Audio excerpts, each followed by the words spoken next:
بسم اللہ الرحمن الرحیم۔ شروع اللہ کے نام سے جو بڑا مہربان نہایت رحم والا ہے۔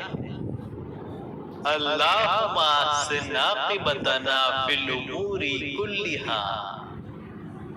اے اللہ سب کاموں میں ہمارا انجام اچھا کر، واجرنا من خزی الدنیا وعذاب الآخرہ، اور ہمیں دنیا کی رسوائی اور آخرت کے عذاب سے بچا۔ اللہم احسن عاقبتنا فی الامور کلھا واجرنا من خزی الدنیا وعذاب الآخرہ۔ اے اللہ سب کاموں میں ہمارا انجام اچھا کر، اور ہمیں دنیا کی رسوائی اور آخرت کے عذاب سے بچا۔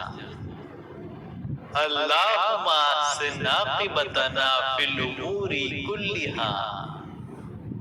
اے اللہ سب کاموں میں ہمارا انجام اچھا کر، واجرنا من خزی الدنیا وعذاب الآخرہ، اور ہمیں دنیا کی رسوائی اور آخرت کے عذاب سے بچا۔